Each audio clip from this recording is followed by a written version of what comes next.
Selamat pagi adik-adik semua.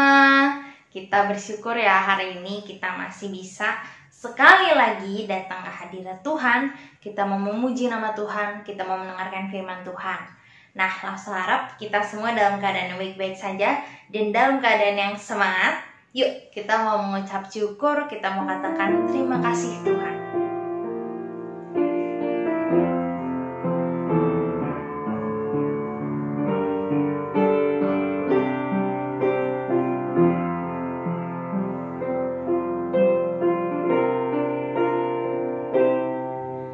Terima kasih Tuhan.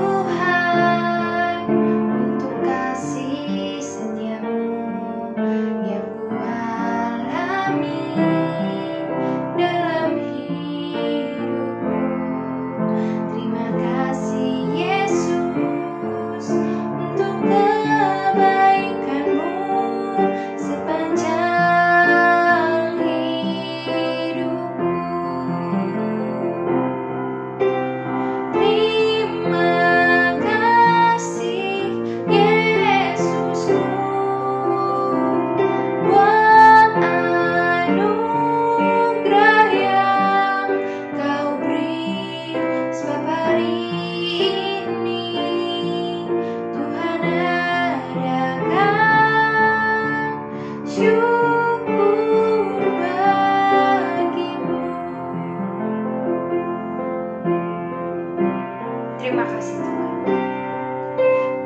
kasih Tuhan untuk kasih setiamu yang kualami dalam hidupku. Terima kasih Yesus untuk kebaikanmu sepanjang hidupku. Terima kasih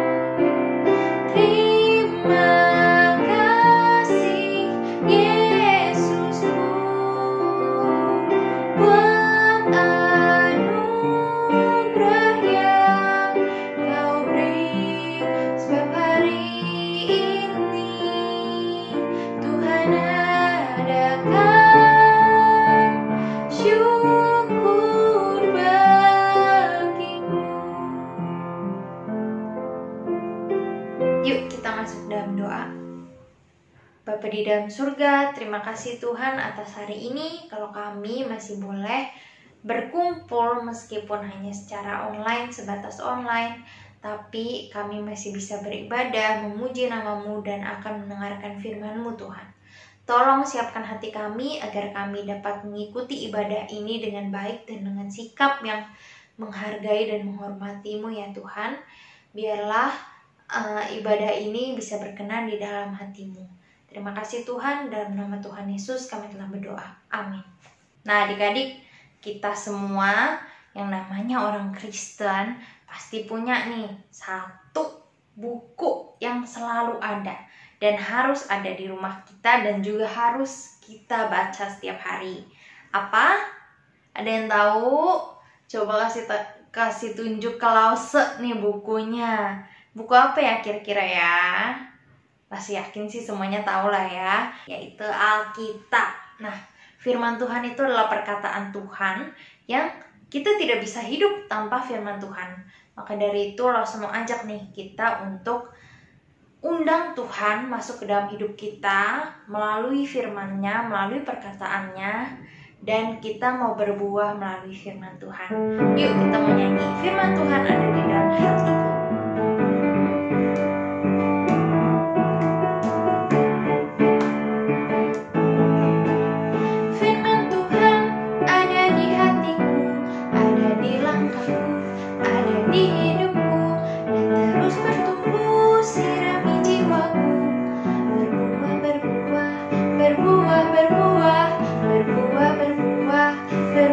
Berbuah, oh.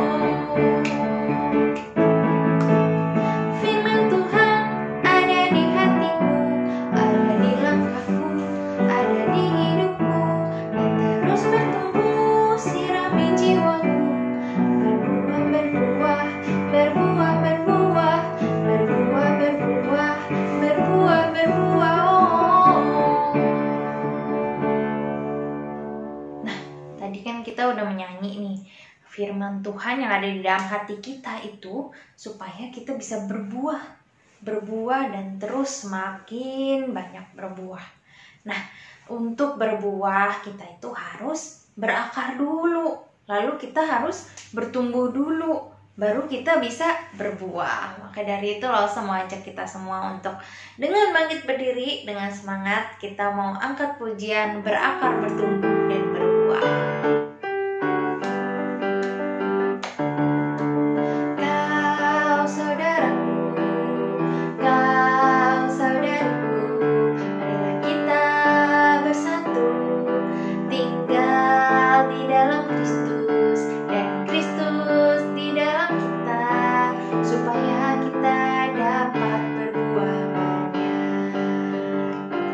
Berakar, bertumbuh, dan berbuah di dalam Dia. Bersama kita bersatu di dalam Kristus. Berakar, bertumbuh, dan berbuah di dalam Dia, bagi kemuliaan Allah Bapa kita. Berakar, bertumbuh, dan berbuah di dalam Dia, bersama kita bersatu di dalam Kristus.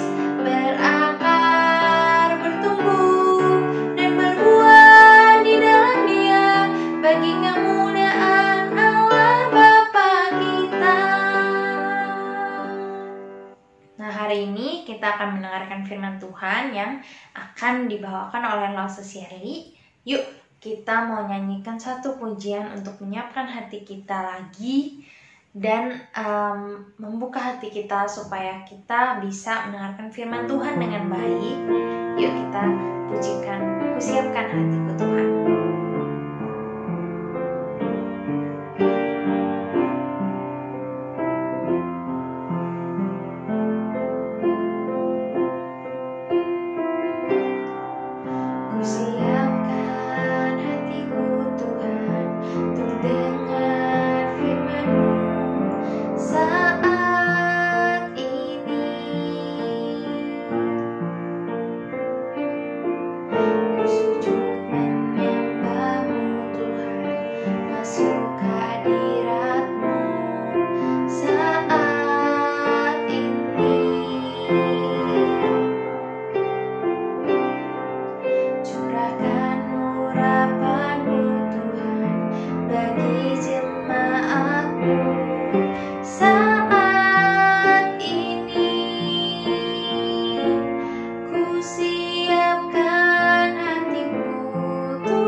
sudah memuji Tuhan. Sekarang sudah saatnya mendengarkan Lause cerita. Tapi saat ini Lause mau mengajak kalian sesuatu yang berbeda. Kita mau jalan-jalan. Ada yang mau ikut Lause? Pasti udah bosen kan di rumah terus, apalagi nih PPKM-nya masih diperpanjang. Nah, hari ini kita mau jalan-jalan meskipun hanya secara virtual. Nah, Lause mau ajakin kalian untuk siapkan tas ranselnya. Ayo disiapkan, ambil tasnya cepetan. Kemudian jangan lupa bawa Alkitab ya. Bawa Alkitab, masukkan ke dalam tas. Kemudian boleh nih ada snack. Kita bawa snack kita ya. Kemudian satu lagi ini yang paling penting juga. Heads, ini dia air minum. Kita masukkan, kita siapkan. Kita mau berangkat sama-sama untuk jalan-jalan. Tapi jangan lupa pakai maskernya. By the way, kalian tahu kan kita lagi ada di mana? Betul, kita lagi ada di Monas. Wah, kalian kangen gak ke Monas? Atau jangan-jangan ada yang belum pernah ke Monas ya? Hari ini Lausa mau ajak kita ke satu tempat yang lebih jauh lagi dari Monas. Jangan lupa dipakai maskernya ya. Oke, sudah siap? Kita mau pergi sekarang. Kita hitung sama-sama. 1, 2, 3. Wah, kita sudah sampai. Adik-adik, di mana ya? Aduh, Lausa lepas dulu deh maskernya.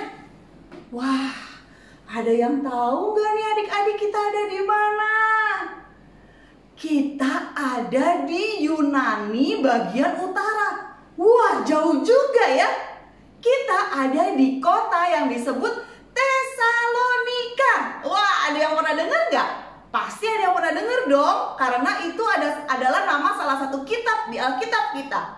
Nah, apa sih yang ada di Tesalonika ini? Nah, kalian lihat ya adik-adik, kotanya bagus ya. Betul, karena kota Tesalonika ini adalah kota perdagangan. Jadi banyak sekali ada orang-orang di sini. Ada orang Yunani, ada orang Yahudi, kemudian juga banyak orang-orang dari negara-negara lain yang datang ke Tesalonika ini untuk melakukan bisnis, untuk berdagang adik-adik. Nah, pada zaman itu kita mau melihat ya adik-adik apa yang dilakukan oleh yang diceritakan oleh Lausa Epin nih minggu lalu. Siapa ya? Betul tuh, Lausa dengar ada yang jawab. Paulus dan Silas. Mereka setelah dari Filipi, mereka melanjutkan perjalanan mereka ke sini nih adik-adik, ke Tesalonika. Wah, adik-adik, ketika Rasul Paulus dan Silas nyampe di Tesalonika, kalian tahu nggak apa yang mereka lakukan? Apakah mereka cari pasar? Mereka cari tempat penginapan? Enggak adik-adik. Mereka mencari rumah ibadat orang Yahudi. Ada yang tahu apa yang disebut apakah nama rumah ibadat orang Yahudi? Iya benar, namanya sinagog. Nah, Paulus dan Silas mereka pergi ke rumah ibadat orang Yahudi dan ngapain adik-adik?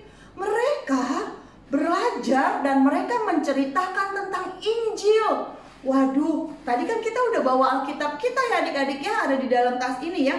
Nah, Paulus dan Silas itu mereka di dalam rumah ibadat dan mereka bercerita tentang Injil Tuhan Yesus. Apa sih Injil Tuhan Yesus itu? Jadi mereka bercerita adik-adik bahwa Mesias itu harus menderita. Mesias itu apa ya? Oh iya, Mesias adalah juru selamat. Jadi Mesias itu harus menderita. Kemudian Mesias itu harus mati, tapi Mesias itu juga akan bangkit. Dan Mesias itu adalah Tuhan Yesus Kristus. Adik-adik, Paulus dan Silas bercerita dengan semangat sekali selama 3 hari Sabat berturut-turut. Wow, 3 hari Sabat berturut-turut Paulus dan Silas bercerita kepada semua orang yang mendengar bahwa Tuhan Yesus dia adalah Sang Mesias. Luar biasanya nih adik-adik, ketika Paulus dan Silas bercerita, banyak orang yang percaya. Orang Yahudi, sebagian mereka percaya. Kemudian sebagian orang Yunani juga percaya. Dan juga ada para perempuan-perempuan yang terhormat. Mereka juga percaya terhadap Injil yang diberitakan oleh Paulus dan Silas. Mereka percaya kepada Tuhan Yesus Kristus yang sudah mati dan bangkit. Tapi adik-adik, ternyata tidak semudah itu. ada orang-orang Yahudi yang mereka iri hati. Mereka nggak senang mendengar Injil diberitakan. Akhirnya orang-orang Yahudi yang iri hati, yang nggak senang ini, mereka bekerja sama dengan para penjahat-penjahat yang ada di kota Tesalonika. Mereka menyebarkan gosip, mereka menyebarkan cerita bahwa ada orang yang namanya Paulus dan Silas, mereka mau menggulingkan kekaisaran Romawi. Wah, adik-adik, sehingga berita itu tersebar dan kemudian orang-orang dan para pejabat-pejabat di kota Tesalonika menjadi resah. Wah, adik-adik, mereka mencari cara, ini orang ini tidak boleh dibiarkan begitu saja. Di mana dia tinggal? Ayo kita cari. Nah, adik-adik, selama Paulus dan Silas ada di kota Tesalonika, mereka tinggal di rumah Yason. Nah, di rumah Yason ini mereka tinggal selama Paulus dan Silas memberitakan Injil di Tesalonika. Kemudian, akhirnya para prajurit Romawi dan kemudian orang-orang yang berniat jahat terhadap Paulus dan Silas, mereka pergi ke rumah Yason dan mereka menangkap Yason dan teman-temannya. Dan Yason dan teman-temannya ini diadili, adik-adik. Mereka ditanyakan, apa sebenarnya, benar nggak bahwa kamu ternyata memang ini ada Paulus dan Silas yang mau menggulingkan kekaisaran Romawi? Kemudian Yason dan teman-temannya meyakinkan bahwa tidak. Paulus dan Silas bukan bercerita, bukan mengatakan bahwa kita akan menggulingkan kekaisaran Romawi, bukan. Dan Yason kemudian berhasil meyakinkan para pejabat-pejabat yang ada di kota Tesalonika itu, sehingga Yason dan teman-temannya pun boleh dibebaskan, mereka boleh kembali pulang. Wah, adik-adik, ternyata pemberitaan Injil itu nggak mudah loh, adik-adik. Kita lihat bagaimana Paulus dan Silas. Kalau minggu lalu Lause Epin udah cerita, Paulus dan Silas itu bahkan sampai dianiaya. Dia sampai digebukin, adik-adik. Dan tapi Paulus dan Silas tuh tetap beritakan Injil. Gak mudah ya adik-adik, ternyata pemberitaan Injil itu tidak mudah. Tetapi kita tahu bahwa dunia ini membutuhkan Injil. Dunia ini membutuhkan kasih Tuhan. Dunia ini perlu diselamatkan, manusia perlu diselamatkan. Dan mendengarkan bahwa ada seorang yang begitu mengasihi kita semua, yaitu Yesus Kristus, yang mau mati dan bangkit buat kita dan menebus dosa kita, menggantikan kita dari kesalahan-kesalahan kita. Wah, luar biasa. Tapi tunggu dulu deh. Kok tadi yang ditangkap cuma Yason dan teman-temannya ya? Paulus dan Silas kemana? Waduh, kita siapkan lagi yuk adik-adik ransel kita. Wah, kita coba kita kejar kemana ya Paulus dan Silas. Kita pakai dulu masker kita lagi. Kita siap-siap berangkat. Oke, semua siap? Kita loncat ya adik-adik. 1, 2, 3. Waduh, kita ada di mana nih sekarang? Waduh, tunggu. Capek. Saya buka dulu ya. Wah, adik-adik, sekarang kita sudah sampai di kota yang kedua, yaitu kota Berea. Kota ini juga terletak di Yunani bagian utara. Kota yang paling dekat dengan tadi kota Tesalonika. Apa yang terjadi di kota Berea ini? Kotanya bagus ya adik-adik ya? Iya, kotanya tidak terlalu besar, tapi kotanya bagus sekali. Ini apa ya di belakang ini? Oh, di belakang ini adik-adik adalah satu tugu peringatan yang ada di kota Berea yang sekarang disebut dengan orang mengenalnya dengan kota Veria. Nah, ini adalah tugu peringatan di mana waktu itu Rasul Paulus datang ke kota Berea untuk memberitakan Injil. Nah, kita lihat yuk adik-adik, apa ya yang dilakukan oleh Paulus dan Silas di dalam kota Berea ini. Kita lihat, yuk. Nah, adik-adik, ternyata pada malam sebelum Yason dan teman-temannya mau ditangkap, mereka berhasil mengajak ya dan menyuruh kepada Rasul Paulus, Silas dan Timotius ya untuk ayo pergi, jangan di sini nanti kamu ditangkap. Ayo pergi. Kemudian mereka disuruh pergi ke kota Berea, kota yang paling dekat itu. Nah adik-adik, Rasul Paulus, Silas dan Timotius mereka datang di kota Berea. Ngapain lagi ya? Kira-kira apakah mereka cari tempat penginapan, mereka cari rumah makan, atau mereka mau lihat-lihat pemandangan kota Berea yang bagus ini? Wah, enggak adik-adik. Mereka pergi langsung ke rumah ibadatnya orang Yahudi. Wah, betul. Mereka kembali pergi ke sinagog adik-adik. Mereka nggak takut, mereka nggak lari, mereka nggak sembunyi. Mereka dengan semangat yang sama tetap mau beritakan Injil Tuhan. Akhirnya Paulus, Silas dan Timotius mereka ke kota Berea dan kembali mengajarkan tentang Injil kepada orang-orang Berea yang ada di sana. Gak cuma ke kota Berea, gak cuma di sinagognya aja loh adik-adik. Dia juga kadang-kadang dia pergi kemana, dia juga bercerita tentang Injil Tuhan. Apa yang diceritakan ya? Masih sama adik-adik, bahwa seorang Mesias harus menderita, Mesias harus mati, dan Mesias itu sudah bangkit. Dan Mesias itu adalah Tuhan Yesus Kristus. Adik-adik, luar biasa, sekali lagi Injil diberitakan dan kemudian bagi banyak orang juga menerima Injil itu adik-adik.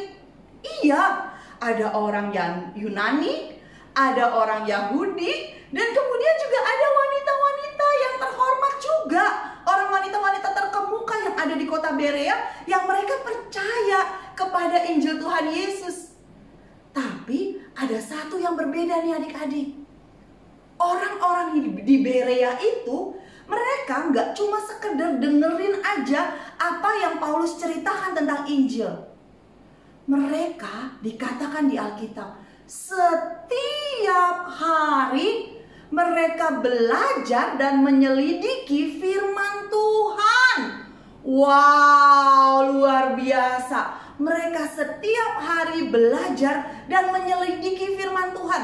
Mereka mau tahu kira-kira apa yang dikatakan oleh Paulus ini benar nggak dengan sama dengan yang dikatakan oleh firman Tuhan. Mereka belajar, mereka menyelidikinya adik-adik. Bahkan firman Tuhan mengatakan bahwa orang-orang di Berea, orang-orang Yahudi di Berea ini lebih baik daripada orang-orang di Tesalonika. Tapi adik-adik, tadi ya kita sudah belajar bahwa Injil Tuhan tidak mudah untuk diberitakan. Orang-orang yang membuat kekacauan di Tesalonika, mereka dengar bahwa Paulus dan Silas ini kembali mengajarkan tentang Tuhan Yesus di kota Berea. Kemudian mereka ngapain adik-adik? Mereka cepat-cepat pergi ke kota Berea. Kemudian apa? Sekali lagi mereka menyebarkan gosip kepada orang-orang di Berea. Mereka katakan, ini Paulus dan Silas, mereka mau menggulingkan kekaisaran. Sehingga kemudian orang-orang di Berea juga gelisah hatinya. Waduh, orang-orang Berea yang percaya kepada Tuhan Yesus berdasarkan apa yang diceritakan oleh Paulus, akhirnya mereka bilang kepada Paulus dan Silas dan Timotius. Mereka bilang, ayo Paulus, sekarang kamu siap-siapin barang-barang, kita pergi sekarang ke kota selanjutnya. Paulus bilang, iya betul, mungkin sudah saatnya saya untuk pergi ke kota lain untuk memberitakan Injil. Mari Silas dan Timotius kita siapkan barang-barang, kita pergi sekarang. Tapi orang-orang di Berea bilang, jangan. Pak Paulus boleh nggak Silas dan Timotius tetap aja di Berea supaya mereka mau mengajarkan kami. Kami masih terus harus belajar firman Tuhan. Jadi Pak Paulus aja yang pergi ke kota selanjutnya ya. Kalau Silas dan Timotius di sini aja bantu kami untuk mempelajari firman Tuhan. Akhirnya Rasul Paulus berpikir, aduh ini sangat luar biasa, orang-orang di Berea sangat rindu belajar firman Tuhan. Akhirnya Paulus mengatakan, baik, Silas dan Timotius tetap saja di sini untuk mengajar kalian. aku dan beberapa orang di Berea kita akan pergi ke kota selanjutnya. Nah, adik-adik, kita tahu ya sekarang ya bahwa Injil Tuhan itu sulit untuk diberitakan. Tetapi ketika Injil Tuhan sudah diberitakan, kita sebagai manusia yang menerima Injil itu perlu meresponinya, adik-adik. Waduh, responinya gimana ya, Lause? Meresponi firman Tuhan itu dengan mengatakan, apakah kita sungguh-sungguh boleh percaya terhadap apa yang diceritakan? Adik-adik kan setiap minggu dengerin firman Tuhan nih dari Lause-Lause yang berbeda-beda. Kemudian respon kalian apa? Jangan-jangan setelah denger gak berapa lama udah lupa. Tadi Lause cerita apa ya? Tadi bahan ceritanya dari mana ya? Tadi ayat hafalannya apa ya? Inti ceritanya apa ya? Kadang-kadang kita lupa, adik-adik. Nah, ini yang dikatakan bahwa ketika kita mendengarkan Injil Tuhan, kita harus meresponinya. Yang pertama, respon kita ketika kita dengar firman Tuhan, pasti kita harus meresponi dengan mengatakan, amin, saya percaya Tuhan. Yang kedua, kita selidiki firman Tuhan. Kita baca lagi firman Tuhan itu. Kita lihat kira-kira kalau tadi Lause berceritanya kepada semua anak-anak, sekarang kira-kira kalau firman Tuhan ini saya baca sendiri, Tuhan mau katakan apa ya kepada saya? Adik-adik, kadang-kadang orang Kristen udah ikut Tuhan begitu lama, tapi mereka lupa untuk meresponi firman Tuhan itu. Sehingga gak heran ada yang udah jadi orang Kristen begitu lama, tapi kok hidupnya gitu-gitu aja ya.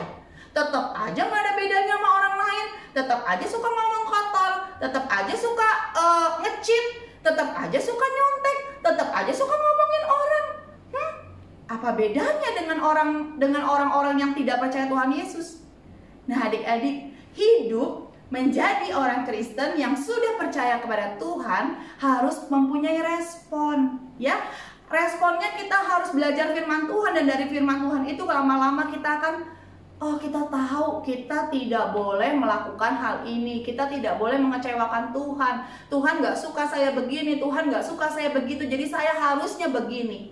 Nah, itu yang disebut dengan buah, adik-adik. Ya, sama seperti orang-orang yang ada di Berea. Mereka rajin, mereka baca firman Tuhan, mereka menyelidiki firman Tuhan, dan hidup mereka diubahkan karena firman Tuhan.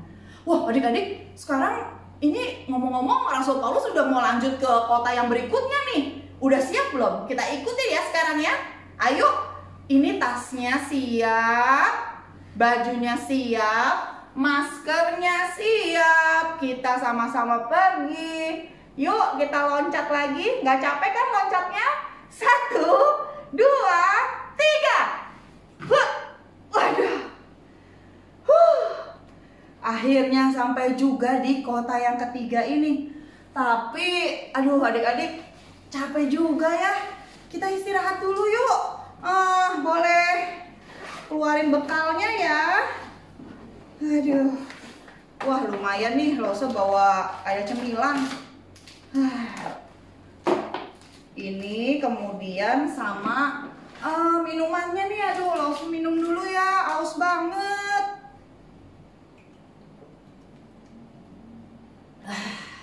Segar. Cemilannya nanti dulu deh makannya. Wah, adik-adik, kita sekarang sudah sampai di kota yang ketiga. Waduh, tapi kok kotanya kayak cuma reruntuhan begini ya? Ini kota apa sih?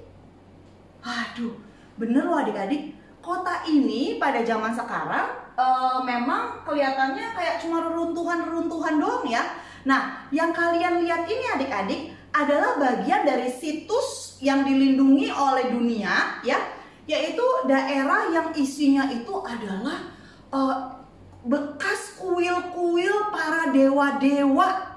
Di mana sih ini adik-adik? Ada yang tahu nggak? Nah, ini disebut di kota Athena. Nah, yang adik-adik lihat, ini salah satu bangunan utamanya nih adik-adik. Dewa mereka yang paling tinggi yang mereka pernah puja ya. Ini salah satunya nih ya. Dan masih banyak di daerah sana, di sebelah sana, di sebelah situ itu masih banyak. Udah reruntuhan semua adik-adik. Nah, kita lihat apa yang dialami oleh Rasul Paulus ketika dia sampai di kota Athena. Nah adik-adik, ketika Rasul Paulus sampai di kota Athena, hatinya sangat sedih. Dia sedih adik-adik karena melihat kota ini dipenuhi oleh begitu banyak orang, tetapi juga dipenuhi oleh begitu banyak patung-patung dewa berhala. Dan orang-orang Athena itu mereka menyembah patung-patung berhala. Setiap jalan ke sini mereka ketemu ada patung. Setiap jalan ke sini mereka ketemu ada patung. Setiap sini ada patung. Banyak sekali adik-adik. Padahal kota Athena pada saat itu dipenuhi oleh orang-orang pintar adik-adik. Waduh, semua filsuf-filsuf terkenal itu asalnya dari kota Athena. Salah satunya mungkin yang kalian kenal, Aristoteles. Itu asalnya dari kota Athena. Jadi kota Athena itu memang dipenuhi oleh orang-orang yang sangat pintar. Nah, Rasul Paulus berpikir, aduh sayang sekali ya, kota yang begitu bagus ini dipenuhi oleh orang-orang yang pintar, tapi mereka nggak kenal Tuhan Yesus. Paulus kemudian seperti yang dilakukan di dua kota lainnya, dia pergi ke rumah ibadat orang Yahudi lagi adik-adik. Dia pergi ke sinagog. Dan kemudian apa yang dilakukan? Kembali lagi dia bercerita tentang Injil Tuhan, tentang Mesias yang mati, yang harus menderita, yang mati dan bangkit. Dan Mesias itu adalah Tuhan Yesus Kristus. Kali ini Rasul Paulus gak cuma ke rumah ibadat aja, tapi kemudian dia juga pergi ke pasar-pasar adik-adik. Supaya apa? Supaya dia bisa ketemu dengan orang-orang yang ada di kota Athena ini. Dan di pasar, dengan rasa yang tidak takut, dia terus memberitakan firman Tuhan. Nah, orang Athena ini adik-adik, mereka dibagi menjadi beberapa kelompok-kelompok, ya. Ada orang dari golongan atau kelompok Stoa. Ini orang-orang yang dari golongan Stoa ini mereka bilang bahwa, aduh ini gak ada Tuhan deh. Semua kebahagiaan itu asalnya dari diri kita sendiri. Kalau kita bilang saya bahagia, saya bahagia, saya bahagia, maka saya akan bahagia. Itu katanya orang Stoa. Kemudian ada juga orang dari golongan yang satu lagi, yaitu golongan Epikuros. Orang Epikuros ini mengatakan bahwa tunggu dulu, Tuhan itu memang ada, tapi Tuhan itu gak ada urusannya sama manusia. Jadi ya udah Tuhan tuh dewa-dewa tuh lagi santai-santai tuh di surga, gak ada urusannya sama manusia.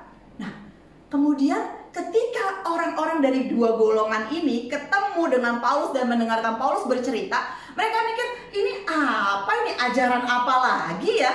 Ini ajaran dari orang yang omong kosong nih, katanya gitu adik-adik. Dikatakan di Alkitab dikatakan bahwa Paulus itu dikatakan sebagai seorang peleter atau orang yang penuh dengan omong kosong.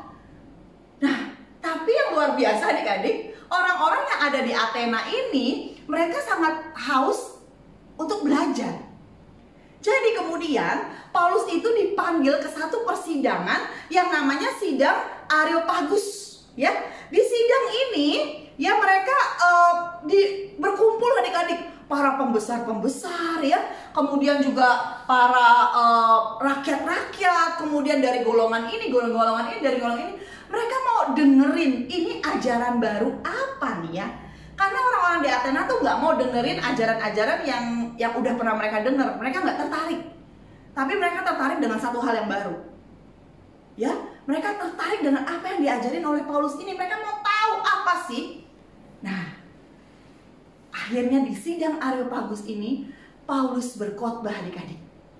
Paulus berkhotbah, dia dengan pimpinan Tuhan, dia mengatakan akan firman Tuhan. Dia mengatakan seperti ini. Hai orang-orang di Athena, ketika aku berjalan-jalan di kota ini, aku menemukan bahwa ada satu tempat penyembahan yang dituliskan, yaitu kepada Allah yang tidak dikenal. Nah adik-adik, kalau di Athena itu banyak ya, ada dewa Zeus, ada dewa macam-macam, ada dewa Jupiter, ada dewa apa gitu ya adik-adik. Tapi Paulus menemui di kota Athena itu ada satu tempat yang ditulis kepada Allah yang tidak dikenal. Kemudian Paulus bilang, ini yang aku mau ceritakan. Allah yang tidak dikenal oleh kalian. Allah ini adalah Allah pencipta langit dan bumi. Allah yang menciptakan segala sesuatunya. Allah yang tidak memerlukan manusia untuk melayani Dia. Karena Dia Maha Kuasa. Dia nggak perlu kalian tempatkan di dalam satu kuil, kemudian kalian sembah. Nggak perlu. Allah ini Allah yang jauh lebih besar daripada semua dewa. Allah di atas segala Allah. Dan Allah ini, Dia yang menciptakan manusia serta segala bangsa hanya dari satu orang, yaitu Adam. Kemudian Dia menciptakan segala sesuatunya dan Dia melakukan segala sesuatunya. Dan Dia berharap bahwa manusia suatu saat bisa menemukan Dia. Dan manusia bisa berjumpa dengan Dia. Orang-orang di sidang Areopagus ini mulai berpikir, ini ajaran apa ya?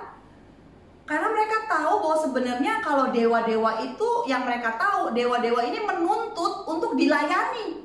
Tapi kok ini Paulus mengajarkan bahwa ada satu Allah yang dia bilang dia nggak perlu dilayani loh. Kemudian Paulus melanjutkan, bahkan Allah ini Dia mau datang ke dalam dunia, mengambil rupa sebagai seorang manusia yang kemudian kita kenal menjadi seorang Yesus yang disebut dengan Yesus Kristus. Dan Yesus Kristus ini Dia mati, menderita, disalib, dan bangkit karena Dia menebus manusia yang berdosa. Orang-orang mulai berpikir, apalagi ini, apalagi ini. Tapi Paulus melanjutkan, dan Yesus Kristus itu Dia yang akan datang untuk kedua kalinya untuk menghakimi semua manusia. Tapi Dia akan menghakimi dengan adil. Dia akan datang dan Dia akan menghakimi semua manusia dengan adil. Wah, orang-orang di sana adik-adik, sebagian ada yang diem, sebagian ada yang mengejek, sebagian ada yang menerima. Ada juga orang-orang yang mengatakan, tunggu, Paulus. Cerita kamu sih menarik, tapi lain kali aja ya saya dengerin. Sorry, saya tidak punya waktu, dan dia pergi. Orang yang kedua mengatakan, aduh Paulus, ini ajaran apa, tidak masuk akal.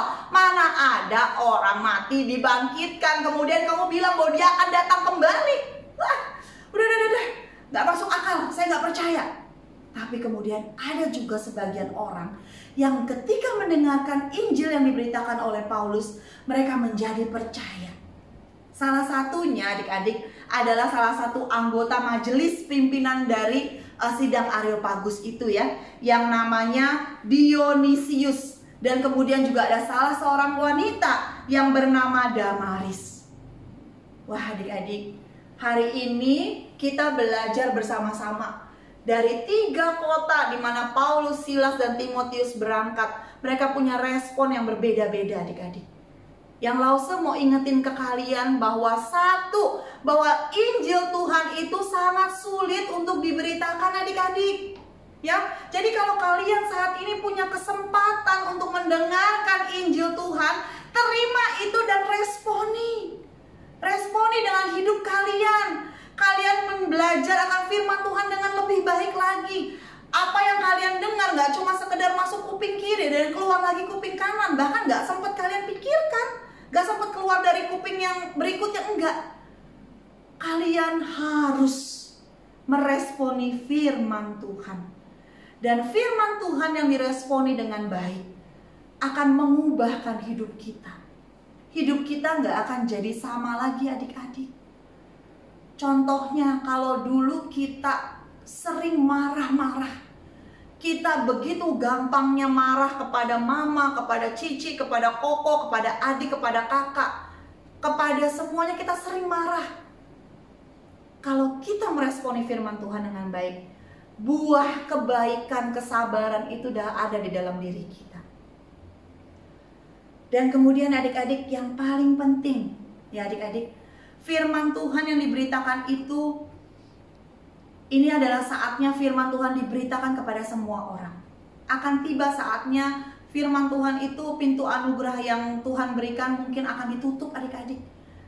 Saatnya mungkin bukan sekarang. Karena itu kalau kita masih dikasih kesempatan sama Tuhan, hari ini boleh ikut sekolah minggu, puji syukur. Dan responi firman Tuhan itu dengan baik. Ya adik-adik, firman Tuhan yang didengar oleh kita dan kemudian kita responi dengan baik akan menghasilkan buah dalam hidup kita. Dan kemudian pada akhirnya buah itu akan tercermin, akan terlihat kepada orang lain. Salah satunya adalah kita semakin cinta apa yang Tuhan cinta dan semakin benci dengan apa yang Tuhan benci. Biarlah hari ini firman Tuhan boleh menguatkan kita dan setiap adik-adik boleh meresponi firman Tuhan ini dengan baik. Kita sebelum masuk ke dalam menulis, Lause mau ajak kita berdoa. Mari kita berdoa. Tuhan Yesus, terima kasih hari ini kami sudah belajar firman Tuhan.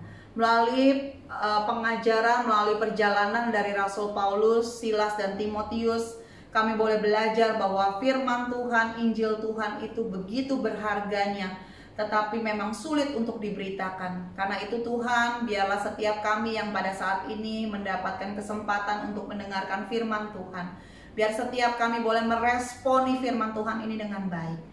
Kami boleh mengatakan iya dan amin terhadap firman Tuhan. Dan kemudian kami boleh belajar lebih sungguh lagi akan firman Tuhan. Dan kemudian hidup kami boleh diubahkan, menghasilkan buah-buah roh yang baik di dalam hidup kami. Mengubahkan kami yang dulu mungkin melakukan hal-hal yang tidak berkenan kepada Tuhan. Semakin hari kami semakin melakukan hal-hal yang berkenan, mencintai apa yang Tuhan cinta dan membenci apa yang Tuhan benci. Terima kasih Tuhan, kami bersyukur untuk kebaikan Tuhan. Hanya di dalam nama Tuhan Yesus kami berdoa. Amin. Nah adik-adik, judul kita hari ini adalah Paulus berkhotbah di Athena. Paulus berkhotbah di Athena. Dan bahan ceritanya terambil dari Kisah Para Rasul 17 ayat 1 sampai 34. Ya, nanti kalau kecepatan, nanti di akhir cerita Lause akan kasih, kalian bisa lihat ya. Dan ayat hafalannya kita ambil dari Kisah Para Rasul 17 ayat 11b. Dimulai dengan kata mereka, ya. Ayat hafalannya dari Kisah 17 ayat 11b. Dimulai dari kata mereka. Nah, adik-adik jangan lupa tulis dengan baik catatannya, kemudian apa yang menjadi inti pelajaran hari ini, dan rekam ayat hafalan kalian, dan kemudian kirimkan ke Lause yang dengan setia terus menantikan hasil laporan ibadah kalian. Semangat terus ya adik-adik, dan semoga kita tetap sehat semua dan kita tetap semangat mengikut Tuhan. Selamat hari Minggu. Terima kasih Lause Shirley untuk firman Tuhan yang begitu baik dibawakan. Nah adik-adik semua, Lause sekarang mau ajak kita untuk meresponi firman Tuhan yang tadi kita sudah dengarkan dengan persembahan. Persembahan dapat ditransfer ke rekening gereja atau juga dapat dibayarkan melalui QR code yang ada di layar kalian. Atau kalian juga bisa simpan uang persembahan yang kalian dapat dari mama papa ke dalam amplop, dan nanti amplop itu dibawa ke gereja kalau misalnya kita udah bisa berkumpul lagi di gereja. Nah sekarang kita mau nyanyi Kasihnya Seperti Sungai.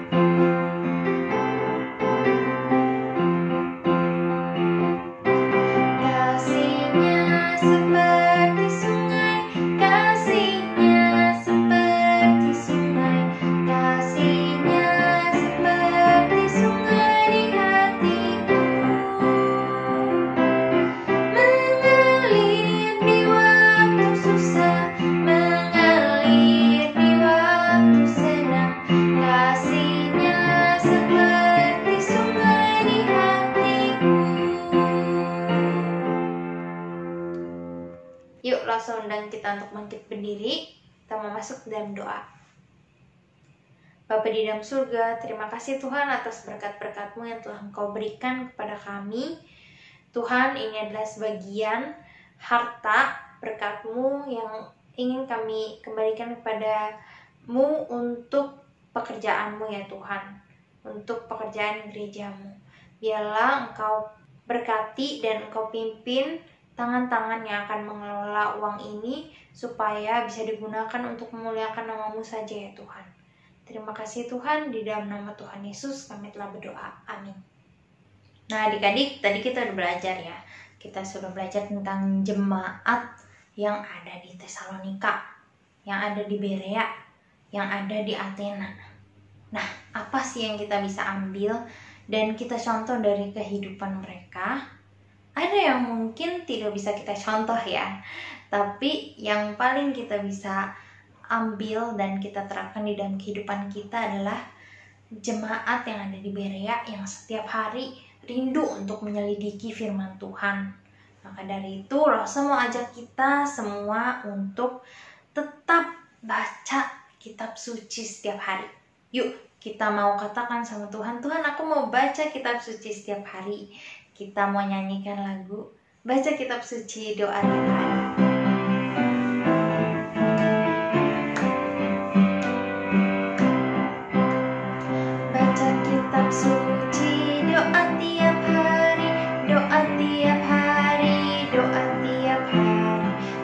Kitab suci, doa tiap hari kalau mau tumbuh, kalau mau tumbuh, kalau mau tumbuh, glory haleluya. Baca kitab suci, doa tiap hari kalau mau tumbuh, baca kitab suci, doa tiap hari, doa tiap hari, doa tiap hari, baca kitab suci, doa tiap hari kalau mau tumbuh, kalau mau tumbuh, kalau mau tumbuh, glory haleluya. Baca kitab suci, doa tiap hari kalau mau tumbuh. Yuk kita masuk dalam doa. Bapa di dalam surga, terima kasih Tuhan atas kasih setia-Mu kalau kami masih bisa mendengarkan firman-Mu.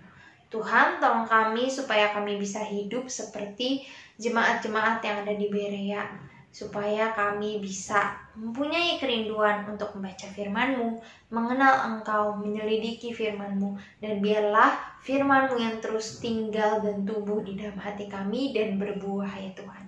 Terima kasih Tuhan, di dalam nama Tuhan Yesus kami telah berdoa. Amin.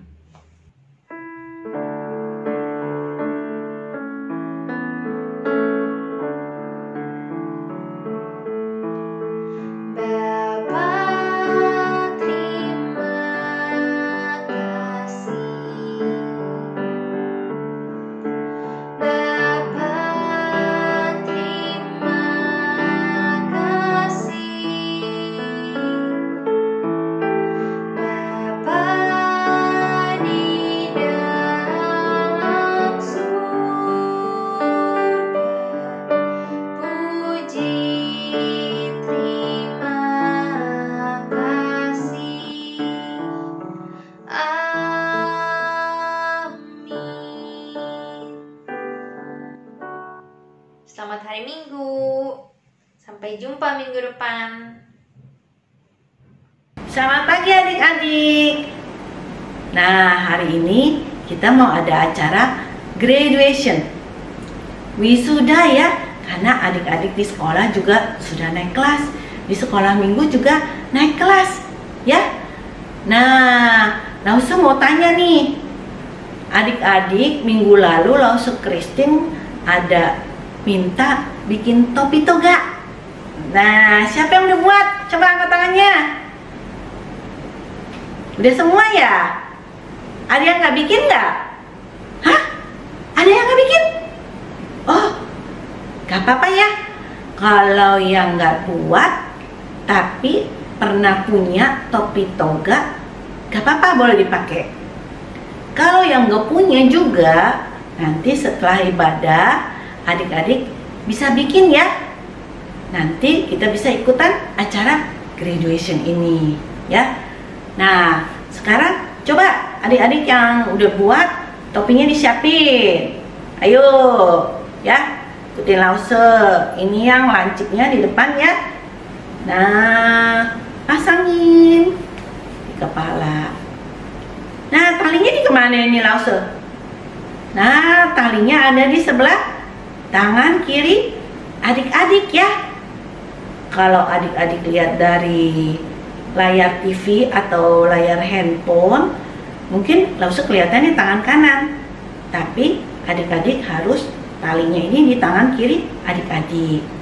Nah, nanti minta tolong dengan mama atau papa atau kokoh, boleh ya, di video atau di foto untuk acara wisuda ini ya. Nah, siap-siapin nih, mami papi tolong siap-siapin topinya adik-adik ya. Nah, nanti minta tolong papi atau mami talinya ini pindahin ke sebelah kanan ya. Artinya adik-adik sudah di wisuda, artinya adik-adik sudah naik kelas ya.